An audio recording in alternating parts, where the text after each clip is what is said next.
7 کھجوریں سارے لشکر کی غذا بن گئیں۔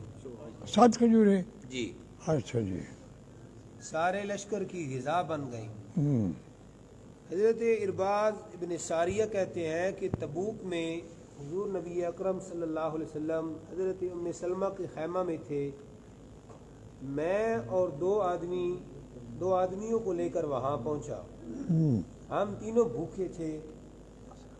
حضور علیہ السلام نے ہمارے لیے کھانا مانگا لیکن کوئی چیز موجود نہ تھی۔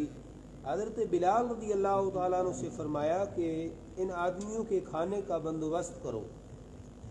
حضرت بلال رضی اللہ تعالیٰ عنہ عرض کی، حضور ہم نے تمام تھیلیوں کو چھانا ہے، خالی ہیں۔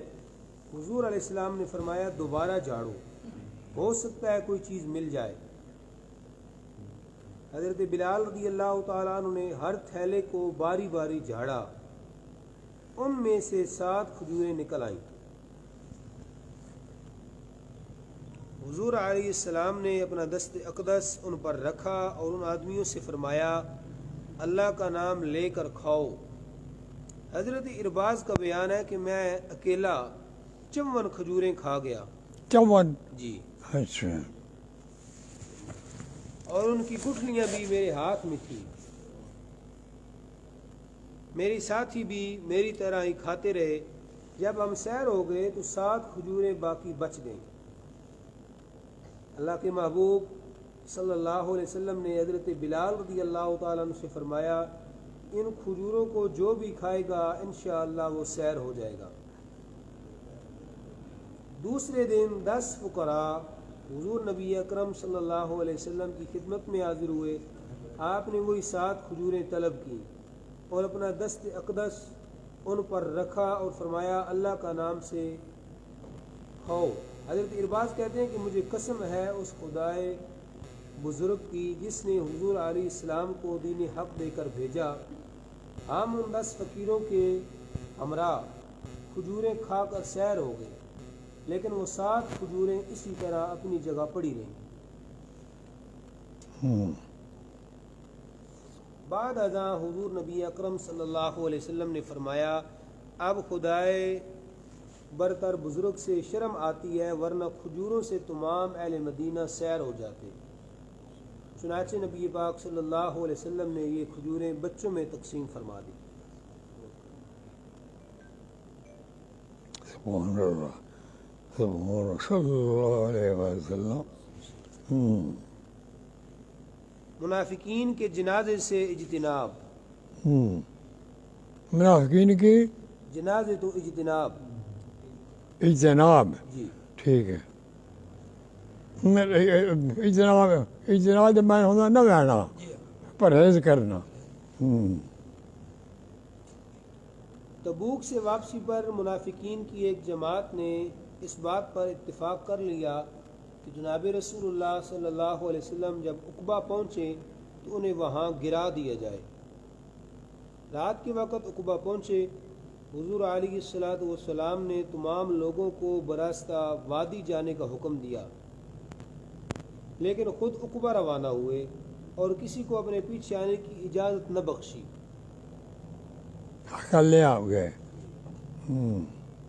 آپ صلی اللہ علیہ وسلم نے اپنے اونٹ کی مہار حضرت عمار بن یاسر کے ہاتھ میں دے دی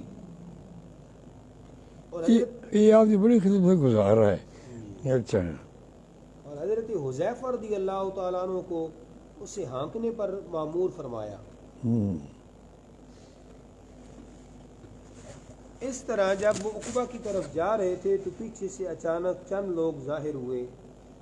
حضور نے حضرت حذیفہ سے ارشاد فرمایا پیچھے جا کر ان کو واپس کر دو۔ حضرت حذیفہ رضی اللہ تعالیٰ عنہ کے ہاتھ میں ایک ڈنڈا تھا جو انہوں نے بے خوف و خطر ان کی اونٹنیوں کے نتنوں پر مارنا شروع کر دیا۔ منافقین خیال کرنے لگے کہ نبی پاک صلی اللہ علیہ وسلم کو ان کے مکر و فریب کا پتہ چل گیا ہے۔ وہ عقبہ سے نیچے اتر آئے۔ حضور علیہ السلام نے حضرت حذیفہ سے پوچھا کیا تمہیں ان میں سے کسی کی پہچان ہے؟ انہوں نے جواب دیا ہاں حضور، میں نے فلاں فلاں شخص کی سواری کو پہچان لیا۔ لیکن انہوں نے اپنے چہروں پر نقاب اوڑے تھے، چونکہ سخت اندھیرا تھا اس لیے میں ان میں سے کسی کی شناخت نہ کر سکا۔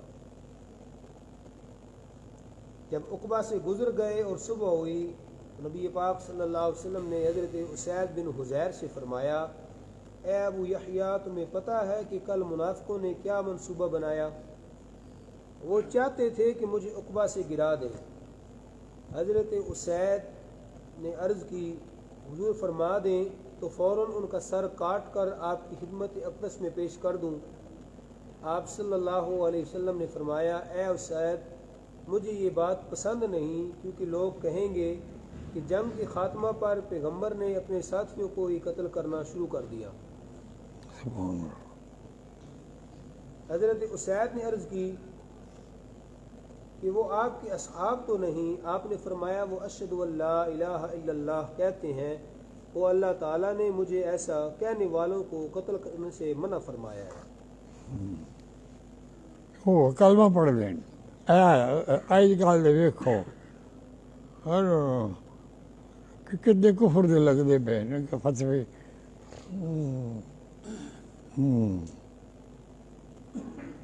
اس کے بعد حضور علیہ السلام نے حضرت حذیفہ کو ان کے نام بتائے اور فرمایا کہ اللہ تعالیٰ نے مجھے ایسے لوگوں کی نماز جنازہ پڑھانے سے منع کر دیا۔ ٹھیک ہوں، ان لوگوں کی نماز جنازہ پڑھانا تو منع فرما دیتا۔ اچھا جی، یہ بات حضرت حذیفہ کے بغیر آپ نے کسی کو نہ بتائی۔ حضور علیہ السلام کے انتقال کے بعد حضرت عمر رضی اللہ تعالیٰ عنہ حضرت حذیفہ رضی اللہ تعالیٰ عنہ کا ہاتھ پکڑ لیا کرتے تھے، اور اگر وہ کسی کا جنازہ پڑھ لیتے تو حضرت عمر بھی پڑھ لیتے، ورنہ رک جاتے رضی اللہ تعالیٰ عنہما۔ یہ بچوں کے ساتھ ہے نا، حضرت عمر اپنی حکومت میں جتنی بھی آئی، حضرت حذیفہ کی مشورے تو بغیر کوئی کام نہیں کہ یہ خیر جنازہ ہے نا، مشورے کے بغیر پوچھ لیا ہے، فلانا میں کام کرنا کیوں کرا، فلانا کام کرنا، انہوں نے یہ پتا پہلا حضور ایک گل دسی ہوئی۔ فارس اور روم کے خزانوں کی بشارت۔ تبوک کے موقع پر حضور علیہ السلام نے فرمایا کہ اللہ تعالیٰ نے مجھے فارس اور روم کے خزانوں کی بشارت دی ہے، اور جہاد فی سبیل اللہ میں ہمیری بادشاہوں کی امداد کی بھی خوشخبری دی ہے۔ جب مدینہ منورہ واپس آئے تو بادشاہان ہمیر کا قاصد آ پہنچا، جس نے حضور علیہ السلام کو شاہان عمیر کے اسلام اور آج تک اس سے دوری اور کفر و شرک سے متعلق خبریں پہنچائیں، اور عرض کی کہ وہ حضور علیہ السلام سے خط و خطابت کی التماس کرتے ہیں۔ چنانچہ نبی پاک صلی اللہ علیہ وسلم کے ارشاد کے مطابق ایک خط جو احکام اسلام پر مشتمل تھا تحریر کیا گیا۔ حضور علیہ السلام نے ان کی سفارت کو تسلیم کیا اور پھر اسے واپس بھیج دیا۔ حضور نبی اکرم صلی اللہ علیہ وسلم کی دعا سے باران رحمت۔ جب آن حضرت صلی اللہ علیہ وسلم تبوک سے مدینہ لوٹے تو اطراف و اکناف سے بادشاہوں کے قاصد اور قبائل سے وفود حاضر خدمت ہونے لگے۔ انہی دنوں میں بنی مرہ کا ایک وفد آ پہنچا جو 13 افراد پر مشتمل تھا۔ انہوں نے اسلام قبول کرنے کے بعد عرض کی، یا رسول اللہ صلی اللہ علیہ وسلم، ہمارے ملک میں اس سال بارش نہ ہونے کے باعث قحط پڑ گیا ہے، گھاس تک پیدا نہیں ہوتی، آپ دعا فرمائیں۔ آپ علیہ السلام نے فرمایا، اللہم اسقہم الغیث، اے اللہ انہیں بارش سے سیراب کر دے۔ بعد ازاں جب وہ اپنے ملک میں واپس گئے تو ابنائے وطن کو خوشحال فارغ البال پایا، کیونکہ جس دن حضور علیہ السلام نے دعا فرمائی تھی اسی دن وہاں خوب بارش ہو گئی تھی۔ کھل گیا گیسو تیرا رحمت کا بادل گر گیا۔ مصرع۔ اچھا جی، یہ شعر ہے جی، ایک ہی مصرع لکھے نا جی۔ حضور کے ہاتھ سے چہرے پر نور آ گیا۔ کہتے ہیں جب عبد القیس کا وفد مدینہ آیا اس کے ساتھ ایک دیوانہ آدمی بھی آ پہنچا۔ وفد کے آدمیوں نے اس دیوانے کو جناب رسالت مآب صلی اللہ علیہ وسلم کی خدمت میں پیش کر دیا۔ جو ہی آپ نے اس کی طرف دیکھا تو جنون کے آثار اور زیادہ ہو گئے۔ آپ نے فرمایا اس کی پشت میری طرف کر دو۔ آپ نے ایک کپڑا اس کی پشت پر پھیر کر فرمایا اے اللہ کے دشمن اسی وقت نکل جا۔ اس کی آنکھوں سے وہ اثر دیوانگی جاتا رہا اور وہ عاقلوں کی طرح دیکھنے لگا۔ اس کے بعد نبی پاک صلی اللہ علیہ وسلم نے اسے اپنے سامنے بٹھا کر اس کے چہرے پر ہاتھ پھیرا۔ کہتے ہیں اگرچہ وہ بڑھاپے کے عالم میں تھا لیکن اس کا چہرہ نوجوانوں کی طرح خوش رنگ اور کھل گیا، اور عقل میں اس کمال تک پہنچا کہ اپنی قوم میں اپنا مثیل نہ رکھتا تھا۔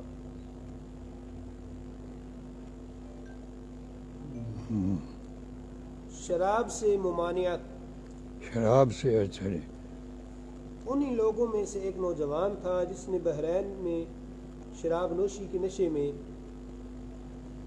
عالم میں اس چچا زاد بھائی نے اس کی پنڈلی پر ایک ایسا زخم لگایا جس کا نشان ابھی تک باقی تھا۔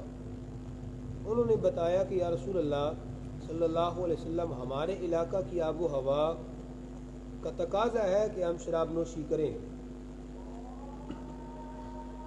آپ صلی اللہ علیہ وسلم نے فرمایا تم شراب نوشی کرتے ہو اور نشہ میں غرق ہو جاتے ہو، پھر ایک بھائی دوسرے بھائی کی پنڈلی پر تلوار مار کر اسے زخمی کر دیتا ہے۔ اس آدمی نے آپ کی زبان پاک سے یہ الفاظ سن کر اپنی پنڈلی کو ڈھانپ لیا۔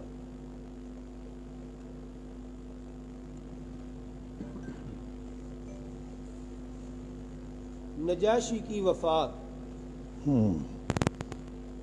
اسی سال نجاشی شاہ حبشہ فوت ہوا۔ حضور علیہ السلام نے صحابہ اکرام کو جنت البقیع میں جمع ہونے کا حکم دیا اور فرمایا حقیقت یہ ہے کہ تمہارا بھائی نجاشی انتقال کر گیا ہے۔ پھر 4 تکبیروں سے نماز جنازہ ادا کی۔ حضرت عائشہ صدیقہ رضی اللہ تعالی عنہا فرماتی ہیں کہ نجاشی کی قبر سے ہمیشہ نور کی شعائیں نکلتی دیکھی گئی ہیں۔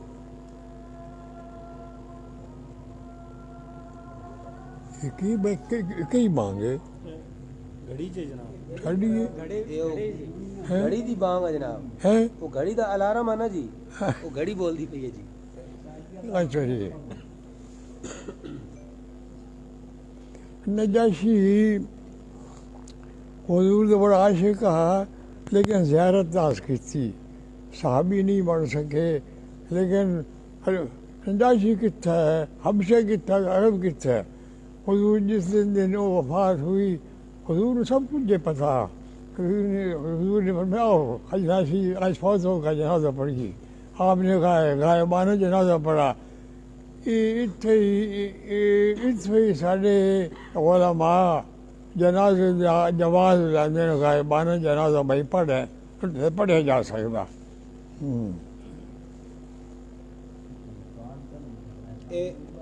ادھا نا جناب تھلا نا حاشیے وچ لکھیا جی، اچھا جی، حاشیے لکھ دین کہ بخاری شریف ایک حدیث وچ ہے کہ حضرت جبریل امین نجاشی کی نعش کو حضور کے سامنے لے کر آ گئے تھے۔ جی ہاں، دیکھو نا حضرت جبریل لے آؤں یا کوئی اور فرشتہ لے آوے، علم ظاہر ہوندہ وہ حضور رو بھی دستا ہے نا، اور اس کے حضور صاحب کچھ بھی پہ سکیں دیا ہے، جبریل کا واسطہ بھی کیوں پیا، حضور سامردار سے آگے انج بھی ہے۔ یہ مجھے لکھ دے بس لکھ چھوڑے سے اپنی گلا کرنا واسطہ۔ اگا مولانا جامی لکھ دے پہ نا جی، ہاں نجاشی کی نعش اگرچہ حبشہ میں تھی ہاں مگر حضور علیہ السلام کے لیے وہ غائب نہیں تھی، ہاں بس وہی وہ نا، اپنے عاشق کو اپنی آنکھوں کے سامنے دیکھ رہے تھے۔ ہاں بس وہ ایک نجاشی نہیں ہزاروں ہیں وہ دیکھ۔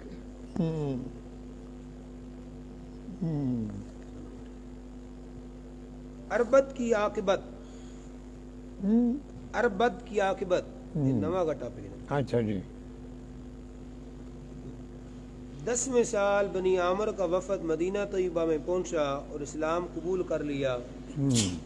اس وفد نے قوم عامر کو بھی اسلام کے لیے کہا۔ وہ کہنے لگے ہم نے تو ساری عمر جدال و قتال کی قسم کھائی ہے، ہم لڑنے مرنے سے اس وقت تک باز نہ آئیں گے جب تک سارا ملک عرب ہمارا مطیع نہیں ہو جاتا۔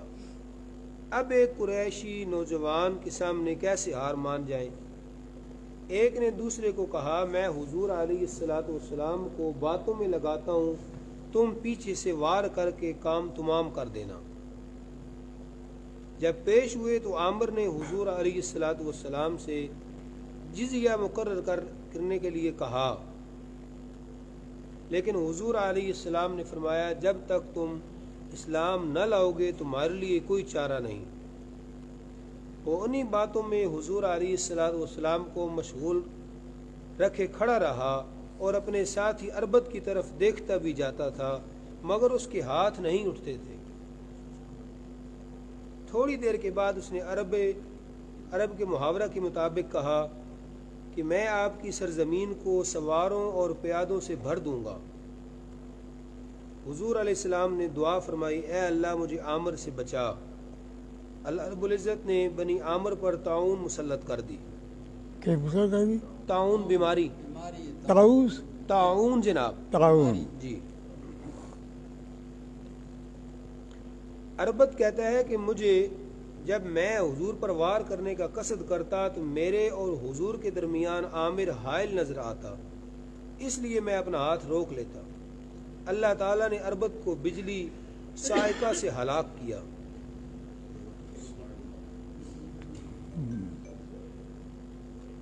کعب اخبار دامن اسلام میں کعب اخبار میں ابھی مظہر مبارک بھی کیا عین یہ نا دبئی گیا آدمی الین جی کعب اخبار صحابی نہیں ہوئے تابعی ہوئے۔ اچھا جی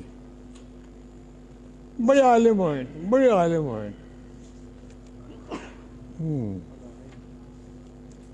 اسی سال سرکار دو عالم صلی اللہ علیہ وسلم نے حضرت سیدنا علی المرتضی رضی اللہ تعالیٰ عنہ کو یمن کا والی بنا کر بھیجا۔ کعب احبار بھی وہیں تھے۔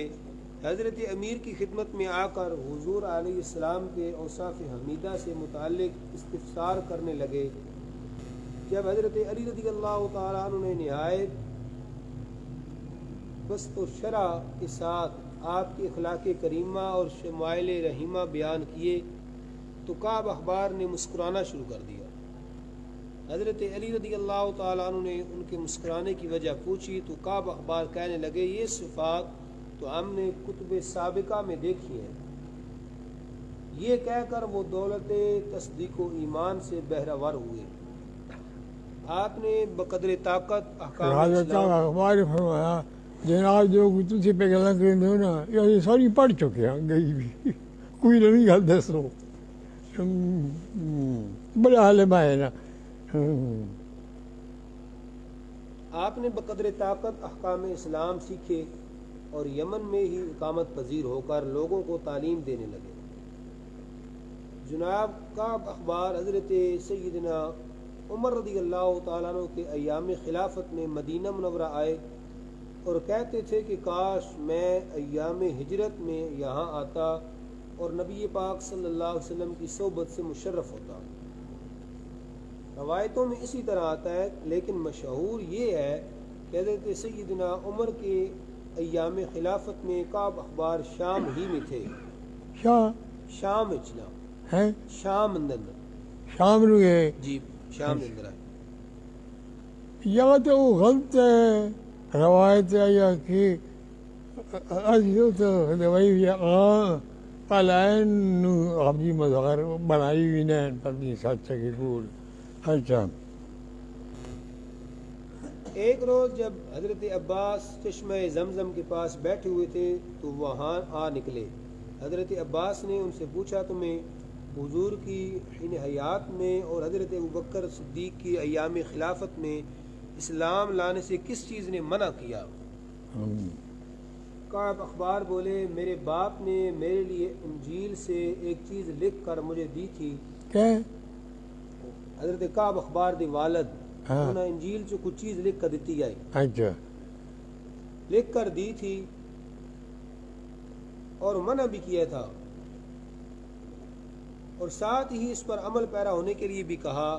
پھر اس نے تورات کو مہر لگا دی اور مجھے قسم دی کہ اس مہر کو توڑنا نہیں.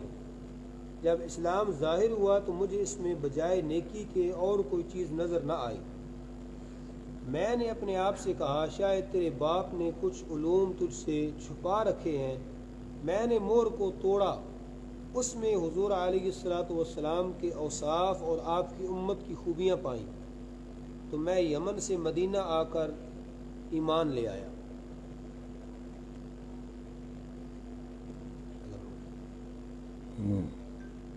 ایک کوئی نہیں لکھا بھائی کس طرح بھی انتقال ہوا؟ نہیں ایک کوئی نہ لکھے نہیں. یمن کا فاضل ترین دامن اسلام میں اسی سال جریر بن عبداللہ بھی مدینہ منورہ پہنچے اور دولت اسلام سے مالا مال ہوئے. اس سال پیش تر کہ وہ مدینہ میں وارد ہوتے، حضور علیہ السلام نے جمعہ کے روز خطبہ میں یہ ارشاد فرمایا کہ یہاں ایک شخص آئے گا جو نہایت اچھا ہوگا اور یمن والوں سے فاضل ترین ہوگا.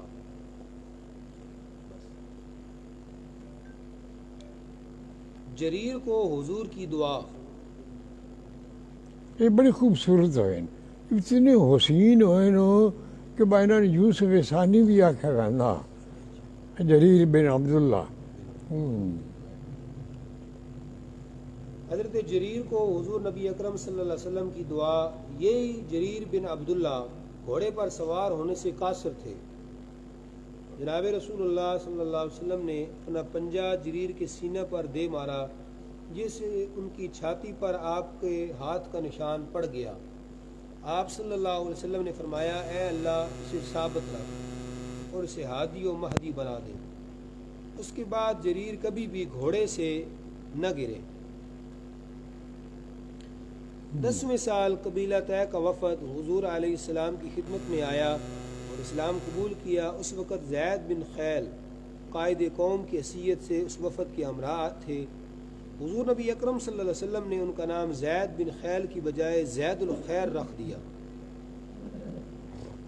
اور ان کے حق میں فرمایا کہ عرب کے لوگ زید کے علم و فضل کے متعلق باتیں کرتے تھے اور میں سنتا تھا، لیکن جب میں نے اسے دیکھا تو اسے شنیدہ تعریفوں سے برتر پایا. جب وہ اجازت لے کر اپنے وطن معلوف ہو کر روانہ ہوئے تو آپ نے فرمایا کاش کہ زید مدینہ کے بخار والوں سے خلاصی پا لیتے. چنانچہ نجد کے کسی شہر میں پہنچ کر بعرضہ بخار انتقال گیا.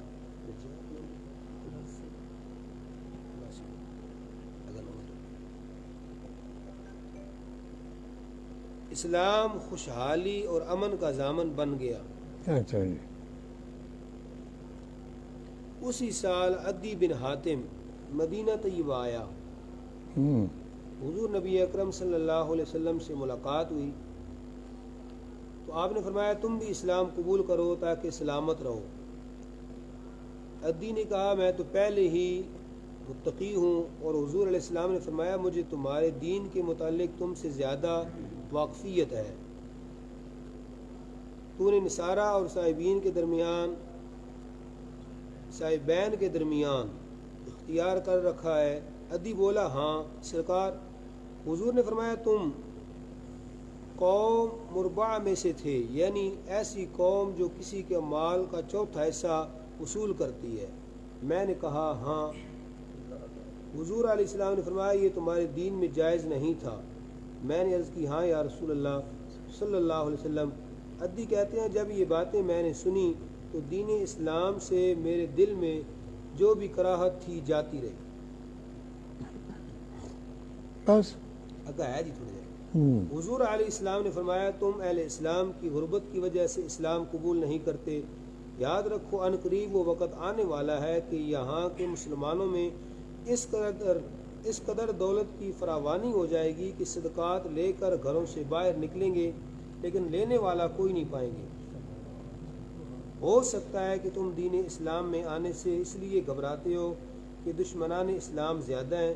کیا تم کبھی ہیرا گئے ہو؟ عدی بولے نہیں۔ فرمایا مجھے پتہ ہے کہ ہیرا کہاں ہے، وہ وقت جلد آ رہا ہے کہ ہیرا سے ایک عورت اکیلی نکلے گی جسے راستے میں خوف خدا کے سوا کسی کا نہ ڈر ہوگا، اور وہ طواف بیت اللہ کے لیے اکیلی آئے گی۔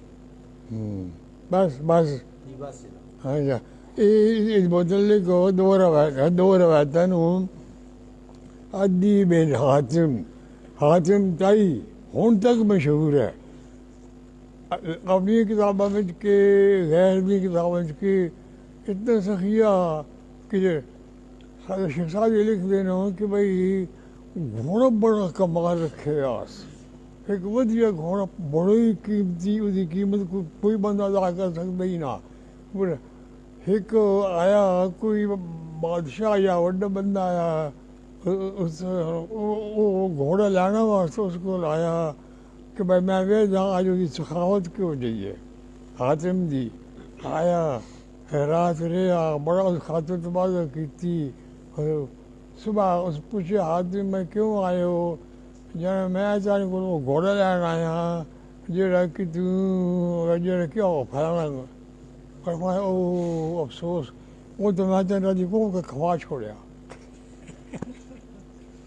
یہ حاتم اچھا حاتم اتنا مشہور ہے، عدی اس کا پتر ہے۔ حاتم نے حضور کا زمانہ نہیں پایا، حاتم حضور کے بچپن میں یا نبوت تو پہلے ہی دنیا سے رخصت ہو گیا۔ عدی اس پتر بھی ہو گیا۔ عدی جنگ لڑائی لے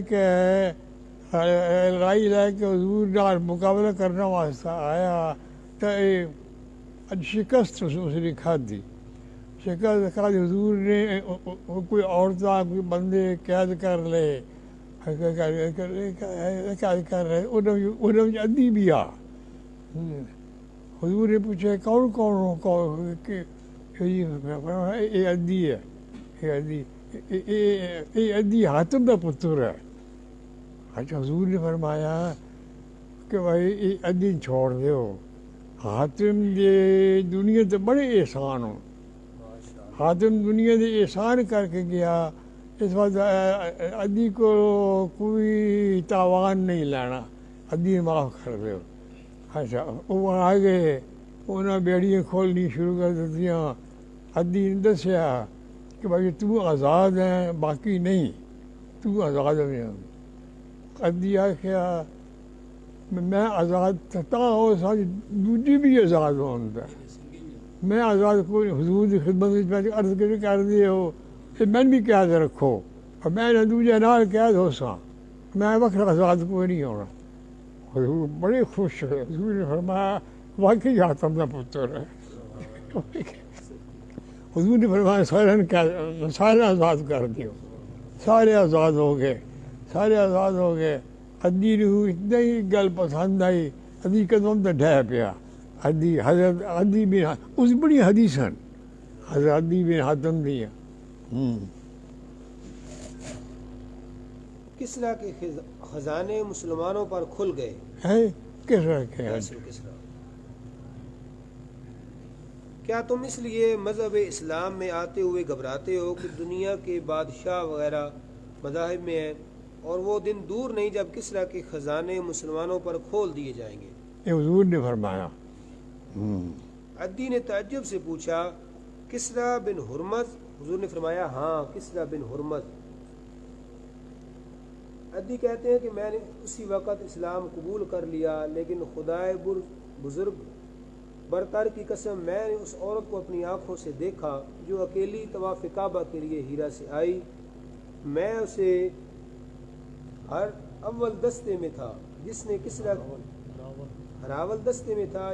کسریٰ کے خزانے لوٹے۔ مجھے یقین ہے کہ حضرت صلی اللہ علیہ وسلم کا تیسرا ارشاد بھی پورا ہو کر ہی رہے گا۔ 61 سالی دعائے حضور سے دور ہو گئی۔ اسی سال وفد سلامان بھی آ گیا۔ اسلام قبول کرنے کے بعد انہوں نے کہا وطن میں 61 سالی کی شکایت کرتے ہیں، طلب بارہ کی دعا کیجیے۔ آپ صلی اللہ علیہ وسلم نے دعا فرمائی۔ واپسی پر انہوں نے اپنے علاقہ میں شادابی ہریالی کے منظر دیکھ لیے۔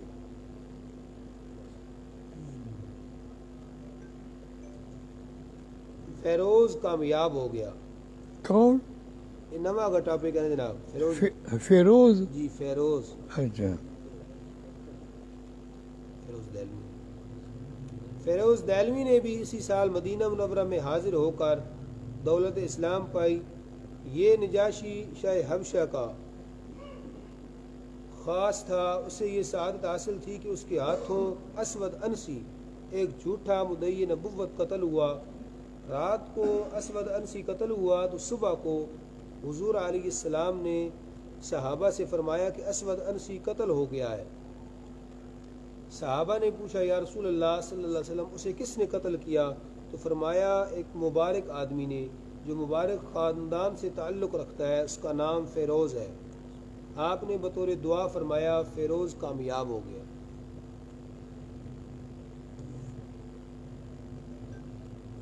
کندہ کا وفد بارگاہ رسالت میں، کس کا؟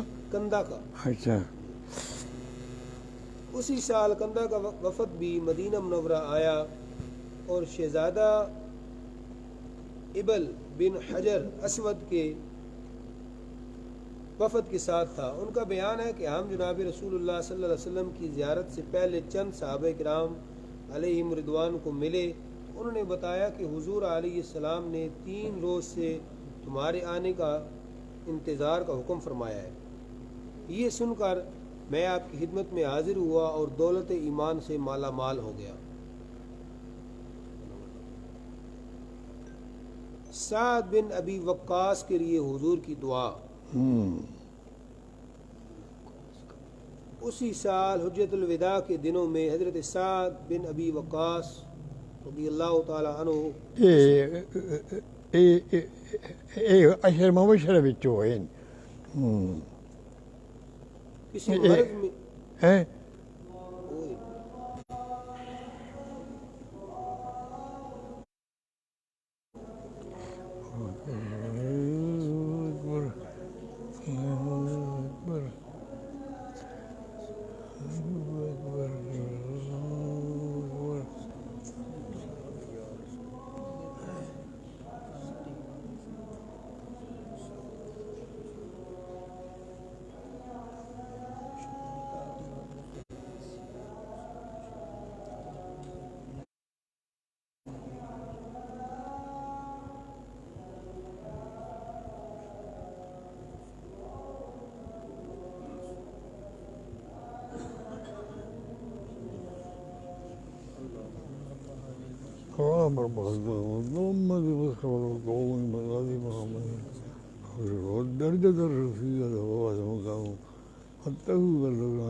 سعد بن ابی وقاص کے لیے حضور کی دعا۔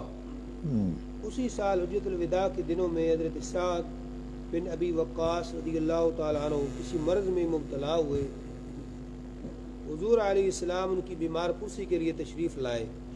حضرت سعد رضی اللہ تعالیٰ عنہ نے حضور علیہ السلام سے عرض کی یا رسول اللہ صلی اللہ علیہ وسلم میں صحابہ کے ساتھ واپس نہیں جا سکوں گا اور مکہ میں ہی رہوں گا۔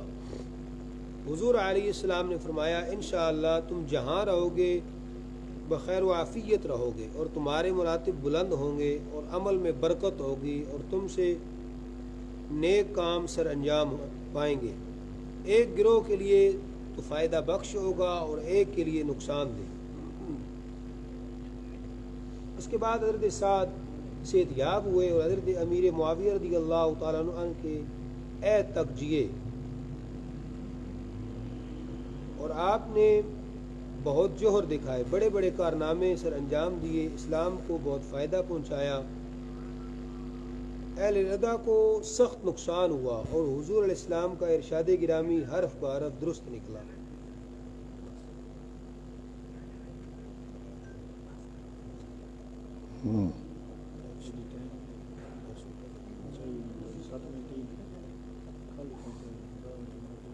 ایک بچے پر نظر رحمت۔ ایک صحابی رضی اللہ تعالیٰ عنہ کا بیان ہے کہ حجۃ الوداع کے موقع پر مجھے مکہ میں ایک گھر جانے کا اتفاق ہوا۔ حضور علیہ السلام اس گھر میں جلوہ افروز تھے اور آپ کا چہرہ ہر ایک آنکھ کو دیکھ تھا۔ اس اثناء میں یمامہ سے ایک آدمی ایک بچے کو کمبل میں لپیٹ کر لایا۔ حضور علیہ السلام نے اس بچے سے پوچھا میں کون ہوں؟ اس نے عرض کی آپ اللہ کے رسول ہیں۔ آپ نے فرمایا تو نے سچ کہا۔ پھر آپ صلی اللہ علیہ وسلم نے اس بچی کو دعا دیتے ہوئے فرمایا اللہ تعالیٰ تمہاری عمر میں برکت دے۔ یعنی نکا بچہ کپڑے وچ ولیٹ کے جڑا بندہ لے آندا وہ جوان تو نہیں نہ ہوندا یا گلاں کرن والا تو نہیں نہ ہوندا۔ اچھا سال ڈیڑھ سال اللہ تعالیٰ تمہاری عمر میں برکت دے۔ اس کے بعد بچے نے کلام نہ کیا حتیٰ کہ جوان ہو گیا۔ عالم شباب میں اس کا نام مبارک الیمامہ رکھ دیا گیا۔ وما علینا الا البلاغ۔